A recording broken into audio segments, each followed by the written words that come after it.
Kata Amarzoni soal kondisi Irish Bella dan nama anak kedua. Kabar bahagia datang dari pasangan Irish Bella dan Amarzoni. Pasangan yang menikah pada 2019 ini telah dikaruniai anak kedua berjenis kelamin perempuan pada Selasa 23 Agustus 2022. Kondisi Irish Bella usai melahirkan anak kedua. Amarzoni mengungkapkan bahwa kondisi Irish Bella masih perlu beristirahat setelah melahirkan anak kedua. Meski begitu, sang istri dan bayinya dalam keadaan sehat dan proses persalinan berjalan dengan lancar. Aktor 29 tahun ini juga mengabarkan bahwa berat dan tinggi sang anak di atas rata-rata. Amar mengungkapkan Irish sudah menyusui bayi perempuannya itu. Dikaruniai anak kedua, Amarzoni mengaku sangat bahagia. Pasalnya, kini anaknya dengan Irish Bella tersebut sudah sepasang sebab di tahun 2020 lalu mereka dikaruniai anak laki-laki yang bernama Airumi Akbar 1453.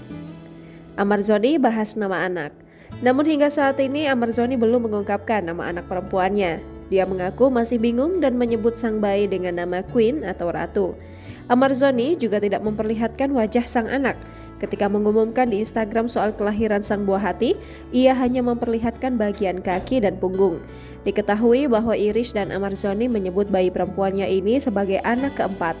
Hal itu lantaran Irish Bella pernah keguguran anak kembar di usia kandungan 26 minggu pada 2019 lalu. Jangan lupa subscribe, share, komen, dan like ya!